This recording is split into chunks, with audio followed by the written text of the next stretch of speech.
You're listening to CISO Chats, where we bring you insights, inspiration, thought-provoking questions, and much more from the minds of CISOs around the world. It's all right here. Pull up a chair. Let's get started.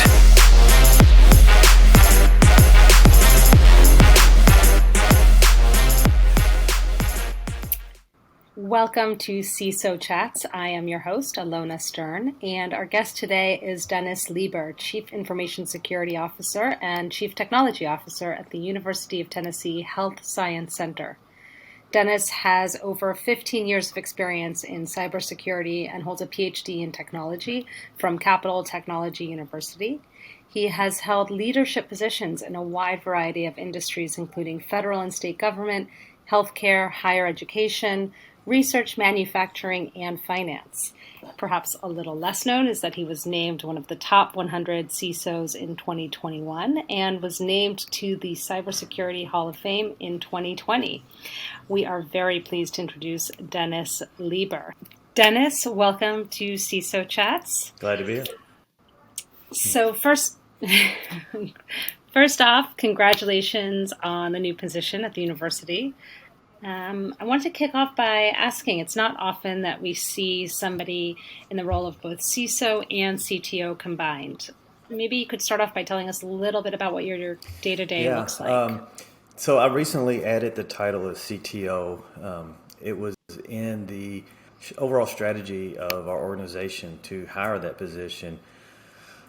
But a lot of folks that are familiar with the CISO role understand that we have to have a wide breadth of acumen to technology. So where the IT house has the specialties, and of course there's folks that have that wide breadth, but a lot of folks, from the day-to-day work is having a specialization and a very narrow focus on their part of IT.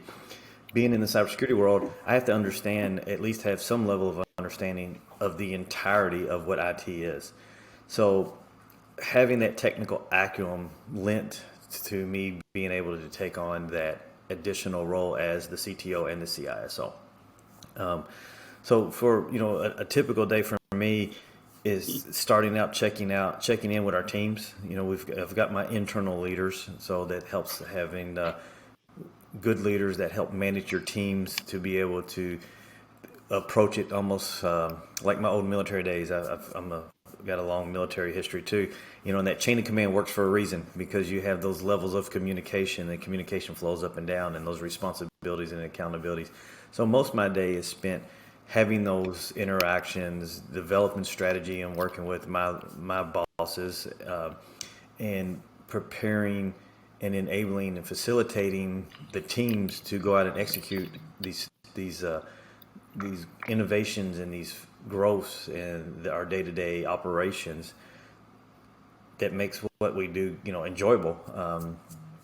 A lot of meetings, which anyone that knows me personally knows that I'm very adverse to meetings, but I know they're a necessary evil. So dual role does require a lot of meetings, but they're productive. We do a good job at having purposeful meetings that result in operational outcomes, or helping a researcher or some faculty member or someone get to the point where they need to be able to do their job.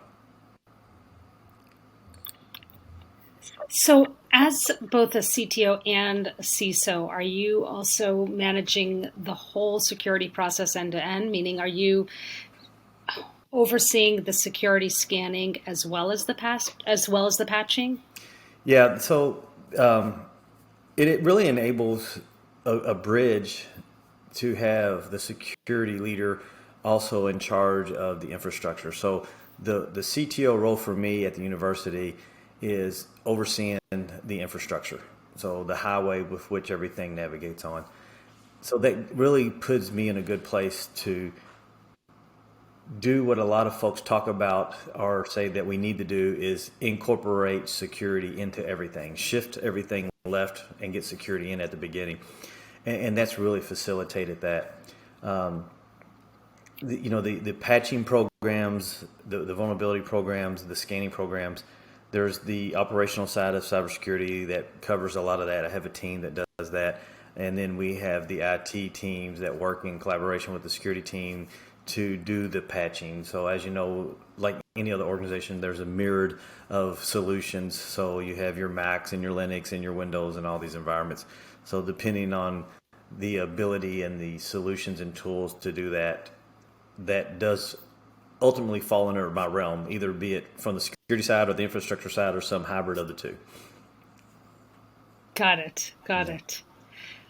You must face some pretty unique challenges being in charge of such a diversified environment. You've got working from home assets, computer labs, cloud, physical servers, and also because you're working in a healthcare space, you also have medical Right. equipment. Maybe you could share a little bit about how you manage these environments and what some of your biggest challenges are. Yeah, so our university was actually on a really good path before COVID-19 pandemic hit everyone. So the working from home, establishing our cloud strategy and the hybrid strategy, like most organizations are, we were kind of already on that path. So the COVID-19 really just accelerated some of the efforts that we had on a longer roadmap. It just gave us the opportunity to go, yeah, we got to do it now, right? We got to do it yesterday. But it was also, we were also in a good point. So where a lot of organizations had to scramble to facilitate their folks going home to work from home, we were like going home. Now, did we have to do some fine tuning and some adjustments? Absolutely, right? Our VPN requirement changed, so there was a little tuning and additions to the VPN capabilities. But as far as our endpoints and our managed state, we were already moving to being able to manage our computers no matter where they're at, managing our data no matter where they're at. And there's the combination of solutions needed to do that, like your data loss prevention tools and your endpoint protection tools and your monitoring and your SIM tools, your SOC tools, and all this stuff. So we were there. We just the pandemic. If you wanted to go, was there something that good that came out of it? Well, we proved that we can work from anywhere, and it accelerated efforts that we maybe had on a 2 or 3 year roadmap to a 2 or 3 week, 2, 3 month, right? So, Wow. Wow. That must have yeah. been quite a ride. But that sounds Yeah, absolutely. And it was for everyone, right? I mean, it's just we talk about unifying events. This was one of those unifying events for all of the technology industry. So, absolutely. Absolutely. Well, just kind of continuing on that thread, you've really talked about cybersecurity as a socio-technical practice where human factors are really key to success. I love that idea. Maybe you could share with some of our listeners what you mean by that. right. There's a saying that a lot in the industry, I hope they've heard this at least once in their career, that people, processes, and technology. And people are listed in that concept first for a reason. Without people, we have no need for all the technology. We have no need for the processes. When we develop solutions in technology, it is into either aid, enable, facilitate a human to do something. And a lot of people forget that. They focus on the technology, they focus on the processes, but they leave out the person. And that social technology, I mean, by its very definition, is that interaction between the human and the computer. So when we develop solutions, even security controls, that should be one of the very first things we think about. Because if we go back to the concept of people, processes, and technology, again, people are listed first for a reason. The human factors part of that, I've got a good friend, Dr. Calvin Nobles, which would be a good interview. He and I have co-presented on human factors engineering a few times, and he's actually, his PhD is in human factors as applied to cybersecurity. But he and I partner a lot on this, and we talk about it often. And there's a good demographic of folks out there that are embracing the human factors engineering. Human factors engineering is not new; it's just new to cybersecurity. So the Air Force decades ago had applied human factors engineering to reducing the amount of airplane crashes and looked at the model of what are the factors along, and they call it a Swiss cheese model. So if you line up all the holes in Swiss cheese just right, you have a catastrophe, right? So you look at all those different layers where you could identify that a human element facilitated the errors occurring, and then what processes and administrative and technical controls you put in place to remove or reduce those. And that's a quick down dirty of the human elements engineering, human factors engineering, but that is very applicable to our industry. It's just not been embraced and just recently started being talked about. Where along the socio-technological conversation of developing solutions and programs that the human elements that we need to look at, identify, and improve them. A good example where we kind of fail, but we're getting better is phishing test, right? Everyone sends out phishing tests to their staff, but it's not been proven to be very effective. I mean, we can show some success where numbers reduce, but I can also show you numbers where people are still clicking it, not reporting phishing. So, where along these processes that we implement the human factors engineering framework and identify where we can improve our cybersecurity and our technology and just everything along those lines. Amazing. I am a full supporter of that approach and thinking, and I think it's very much pushing the boundaries to really bring that into the world of cybersecurity, which is very, very focused on the technology side. Yeah, in a perfect world, if I could envision a staff tomorrow, if you didn't have a human factors engineer on the cybersecurity staff, as well as a data analytics person, some kind of data scientist, we're failing. And it's true, we don't have that, but we should all be moving towards that, striving to hire these folks tomorrow, and then how do we integrate them into these programs and improve it? 100%. 100%. I think across many domains, that's probably applicable. Yes. Just to follow up on that, do the students have any kind of security courses in their syllabus? And if so, do you have any involvement? So yes, no, and no. And I recently posted on LinkedIn about this that got a huge response. I think I got a notice today that someone had interacted with the posting. So the first question, do students get security training? There's the initial training, like a security awareness training. So, however, at the university, I tried to take it a step further. I've got a really great staff member, Chris Medesco, who does security awareness training before I got there. But we didn't just want folks to be aware. We wanted folks to be prepared, and we wanted folks to learn how to respond if something did occur. So we came up with a new acronym called SPAR, and it's just Security Preparedness and Response Training. So it's our ideal of security awareness training on steroids. And what's the next iteration in security awareness training? And so everyone at the university, students and new hires and annual training, gets this SPAR training. And some of it's the regulated compliance required training, but we put in our preparedness and response training. We publish something daily to the entire campus on SPAR, and we go speak to colleges that want us to come college. So underneath our campus, we have several colleges. We have the College of Pharmacy, College of Medicine, and so on, right? So we will go speak to the colleges or any of the groups that want us there. We do have a bioinformatics college, and we do have surgeons that are trained there and pharmacists. So HIPAA data is obviously real prevalent. So all the courses at some point have an exposure and coverage to HIPAA liability. And so when I say no, so there's training, but could it get better? And I'm going to go back to my LinkedIn posting now, where every industry, every course, be it in higher ed or vocational training, we all have technology. There is a component of cybersecurity that comes with every industry now. So at a minimum, industry leaders and folks that have a decision about the technology in their industries should have a cybersecurity literacy included into whatever it is, however it is you're certified, or diploma or whatever to work in the industry you work in.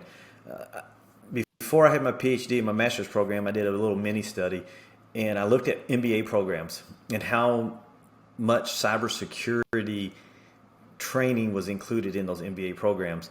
And, it was less than a tenth for the programs that did have some kind of inclusion in there, right? So it was like an hour, 2 hours, which when you look at a course, we know that's like 1 week or 1 day of content. And many MBA programs had zero content. And this has been many years, so I'll hope that has I actually changed. got my MBA, But just sorry to interrupt, but I got my MBA many years ago, and there was no sort of talk around cybersecurity either. right, right. So when you think about what is the most impactful negative attack on an organization, all you gotta do is watch the news. Cybersecurity is at the top, right? It shuts down. It shuts down the global pipeline, right? The global pipeline is just shut down. So it's not just your business that's impacted. You impact lives. There has been deaths associated with ransomware. In Germany, there was a patient. It's the first documented death of a ransomware caused the death because the lady was en route in an ambulance. They had a diverter, and the other hospital they were sending her to there in Germany was, I guess, too far, and she died. Right. So that's directly attributed to ransomware. So if you have an attack or a risk to an organization, and the leadership is not getting the literacy of cybersecurity to comprehend and understand that impact to their business and that core business, what's the word I'm looking for, a component, right? Then we're failing there as well. You took your MBA, so I mean, you probably had hours and hours of bottom line and CFO, right? You can go talk to the CFO. You can talk to your operations. The cybersecurity is there, if not above all those things at this point, because even cybersecurity will shut down those parts of the business units. They all rely on technology. So that's a big need still. I do adjunct professor, so I try to do my part. I do talk to a few folks that we've got some things in the work at our college to try to increase some course content to provide to our students. So it's still, no, but we're getting there. And, like I said, my LinkedIn post, I think there was over right at 10,000 views, right, and hundreds of interactions. So even just that, people are now thinking about it. Reading the post, someone put that in the back of their mind, and there's other folks in even better positions that have the influence, chairs of departments that see this and go, hey, we can start doing this, start making a change. So it's like anything else, change is gradual, but we have to do something now to get to where we need to be. Absolutely. And I think that your approach of kind of putting it and positioning it within a human factors context, right, and really making it tangible and understandable in terms of why it's impacting real people, Right. I think is really powerful. I'm going to shift then and take this thread to vulnerability management. Sure. And talk about the process, which typically involves figuring out the inventory, tracking vulnerabilities, and making sure they're mitigated to prevent data breaches. So how do you go about this for both the internal systems of the school and the external systems that serve the students? Are their processes different? Is there an alternate strategy for securing internal devices versus remote connections? Well, no. I like to break down things to its simplest form. And at the end of the day, regardless of what industry you're in, we're all using machines, computers. Computers transmit ones and zeros, bits and bytes, right? So regardless of the industry, regardless of where they're at, the updating and patching should be fairly the same. Now, on a non-prem solution as a remote solution, a little bit different. Some organizations may have to have their people working remotely connect by VPN. You may have a scheduled time. Hey, every Wednesday before you go to bed, put your computer on the VPN and leave it on all night so we can access it. And some organizations have, and there's other tools out there that are a little more advanced. Microsoft has the name's escaping me. I can't remember the product, but they have a product where I could buy TV. VM maybe? No, it's an automated process where, say, I order a computer from Dell. Dell has a configuration, they mail it to you. So, Alana, you start working for me tomorrow remotely. I mail you your new machine, but when you log in, the the, the standard configuration and our stock image of what we consider our secure image for our organization is automatically applied to your machine over the air type of thing, right? Kind of like what we're doing with cell phones now, right? Your cell phones are over the air updated and patched. Yep. We're getting to that point now with our endpoint assets managements for the remote work and remote machines. But always on prem's easier. But we have these tools. We have the tools to update and manage the machines. So the key thing is what you mentioned at the beginning of this section was the asset inventory. So I have to know and keep track of everything that is under my purview. And once you know that, and you deploy these machines in a managed state. So, like if you have a Mac, you got Jamf on it. If you've Windows, you do the SECM or whatever tools you're using, that you have the machines accounted for, you have the solution in place that keeps the machine in a managed state, and then you can track the vulnerabilities, you can apply the patchings and the updates and do that basic sanitation, which, anywhere you read, patching is one of the biggest things that prevent the breaching. So, does the fact that you're catching both ends help you keep better hygiene? Meaning the fact that you're also a CISO and also kind of in charge of IT? Because generally we see a lot of struggle there in terms of what to patch and where. Yeah, it helps. It definitely helps when you're the boss of both sections, right? So yeah, so it definitely. Are there any kind of interesting challenges that you've faced, though, in terms, do you see any of those tensions come up still? No, not in my organization. I've never really had a problem with patchings. I think most organizations, even organizations that I joined and may not fully had the program deployed, going to them with a simple, hey, this is a basic function and it has a huge impact. It's a really easy thing to do to patch your machines, and you're reducing this impact of breaches so greatly. It's not a hard discussion to have. So no. I mean, really, no. I'm sitting here thinking, no, it's never been a challenge for me. It's patch, right? Patch the machine. So yeah. Wow, that's great to hear. So maybe you can tell us a little bit about your thoughts on vulnerability prioritization. Is this something that is skipped over when you're assessing and eventually implementing patches, or is this something that's part of your workflow? It's just part of the workflow. That's a little bit of an archaic practice of, well, we're gonna prioritize vulnerabilities and patch them. Most organization now, it's so automated too that it's like, here's all the patches, patch them all. Right? There was a time when it was like, oh, we got to test them. We don't know what it's going to do to our system, and there's a real risk of a patch can break something, but more often than not, it doesn't. It's becoming more and more less frequent that a patch causes a problem than fix a problem. It still happens, but it's to a point now where everyone's like, patch comes out, you patch it. It's that simple. Prioritize on them, and I will tie this into risk management too. The old heat chart and rating a risk as low, medium, high. A lot of folks still do that, and I won't say it's completely wrong because at least you're doing something. It's always, to me, something's better than nothing. There's a lot of organizations that aren't doing it, so some organizations are doing it, and even though I feel it's time to evolve, I'm glad they're doing something. But when you prioritize it,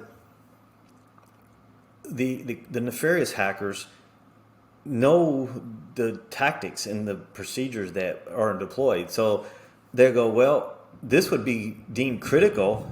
We know that an organization is very likely to patch that right away.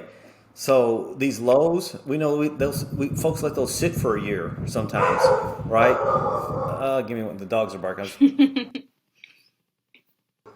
Okay, and then make sure that background noise. But they'll take the low priority ones and go, well, we know that those may not be patched right away, so we're going to attack those instead. If you look at some of the recent hacks that's made the news, or even an old hack like Target, right? Target was initially hacked through the HVAC system. The casino just a few months ago that was hacked through the fish thermometer in the fish tank, right? You know, so if we took the standard practice of we're going to do a risk assessment and risk evaluation on the fish thermometer, I would bet you realistically it probably wasn't even considered. It was bought, it's an IoT device, they threw it in the fish tank, somebody made a connection to it, they went on with life, they don't want the fish to die. If they were a little bit more advanced, they were like, hey, it's an IoT device, it's going to be on the network, so let's do a risk assessment on it. Well, hell, it just monitors the temperature of the fish, and only Joe can log into it. The fish guy can log into it. How dangerous can it be? Right. It's a low, right? And they rated it low. But yet, there you go. There's your open door, a window. So I take an approach that's purposely sounds dramatic to get the attention. And I tell my teams, we accept zero risks. And then, of course, most people go, well, that's just outlandish. You have to accept risk. And I get that. There's still a process of evaluating risk. But our thought process and our goal is we accept no risk. So we should address all risk and we should take all risk seriously.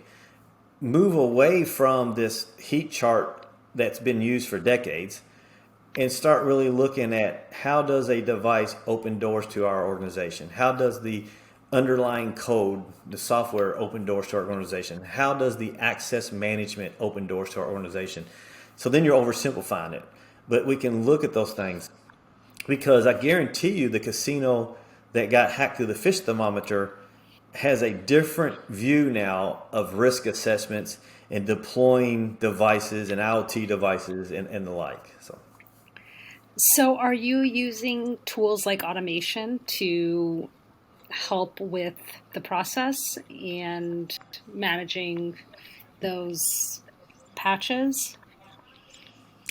As much as we can. So automation is always a goal. But like one of the things I say is when saying people go, can we automate it? I was like, I don't know. What tools do you have to automate? What are you trying to automate? What automation do you have?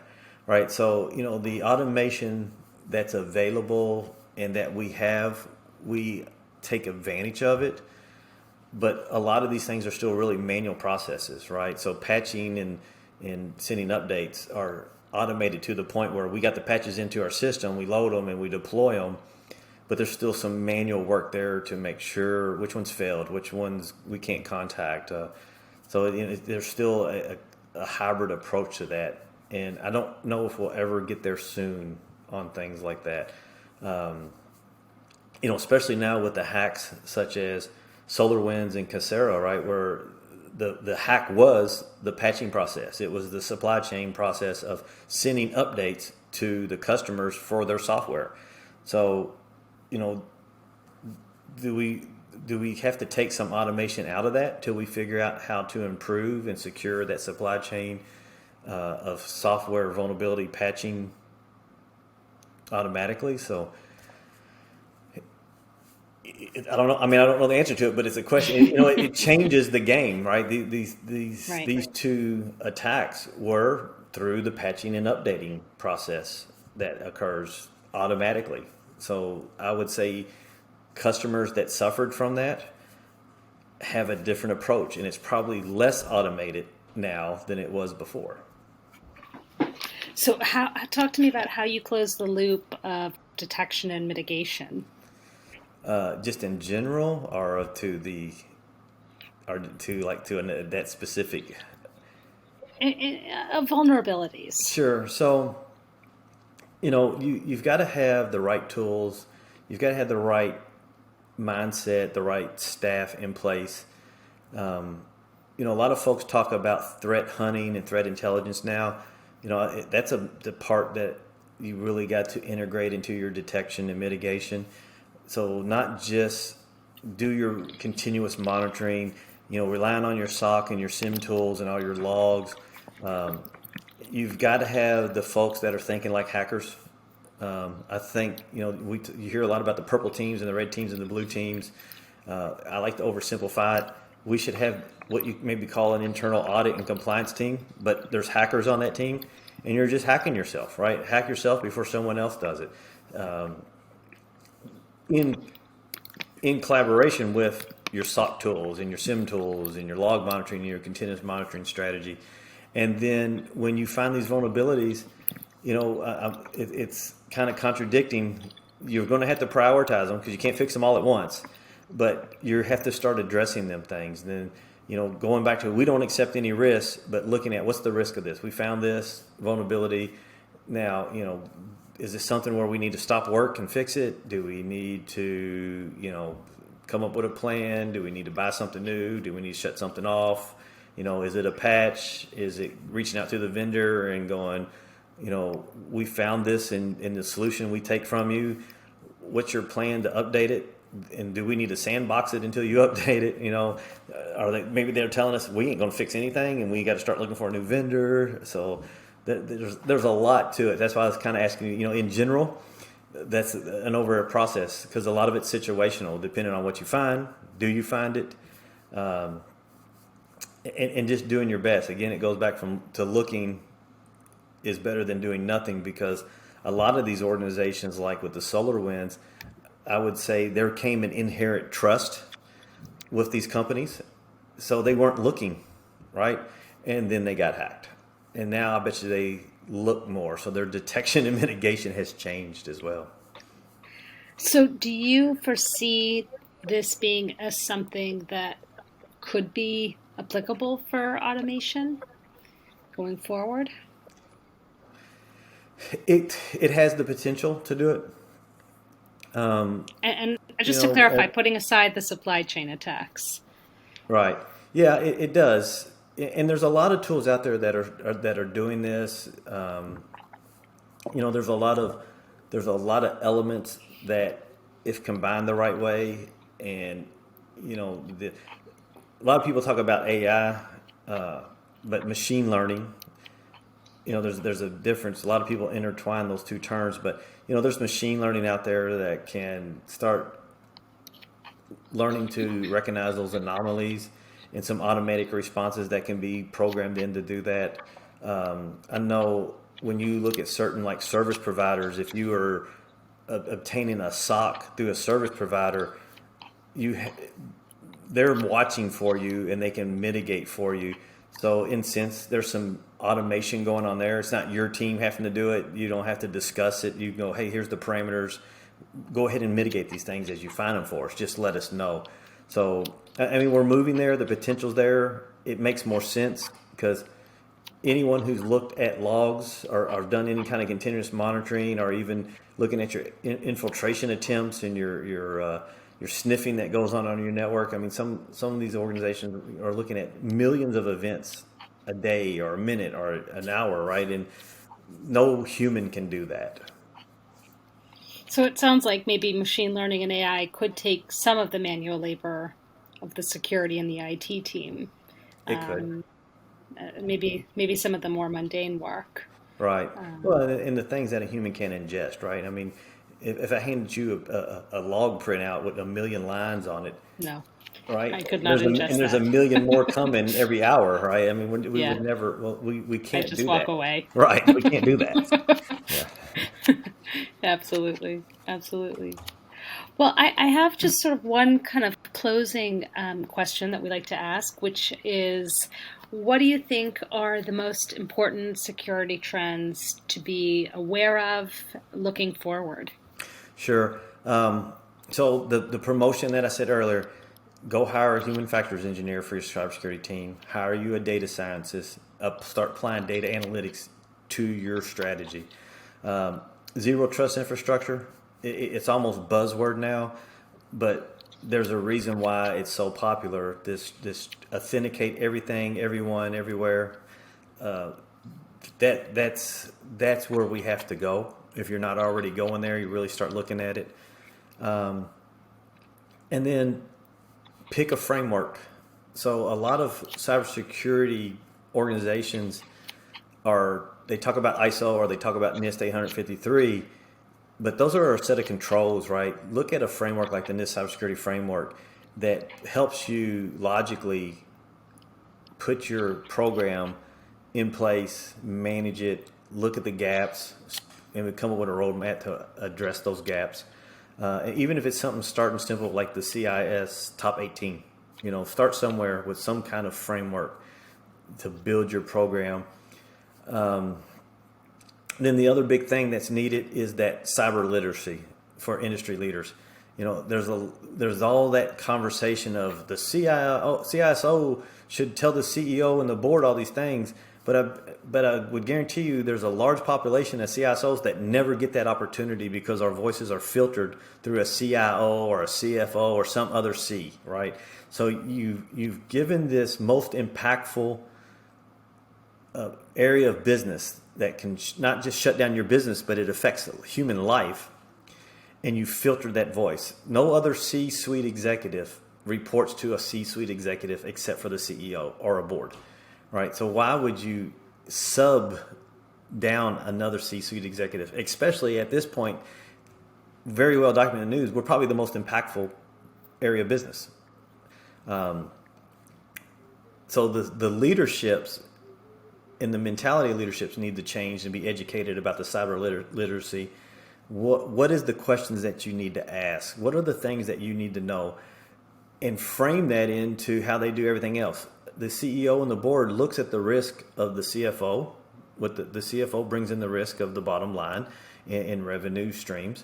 The chief operating officer comes in with, here's our operations and here's how we maximize it and here's the risk. And they have this picture that gives the leaders of an organization the business strategy and for them to make the decisions. And you're leaving out the one that's been proven here lately to be the most impactful. And so those are the trends that need to happen and need to change. I think it'll be very interesting to see with these kind of continued high-profile security breaches if what you're talking about does change, does begin to change, and does begin to get incorporated into MBA curriculums, because it sounds really critical.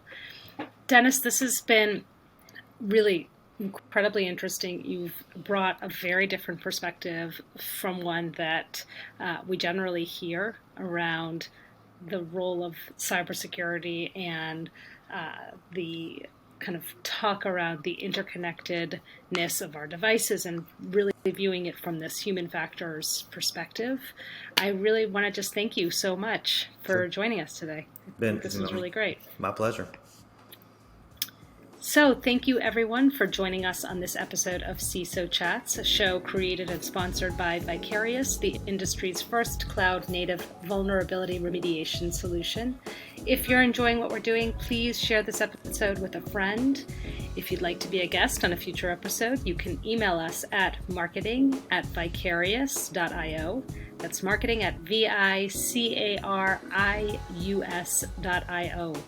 And if you like this podcast, please consider leaving us a review on Apple Podcasts. It will help us rank higher in the charts so that we can read ads from MeUndies. You can follow us on social media at Vicarious, and happy patching.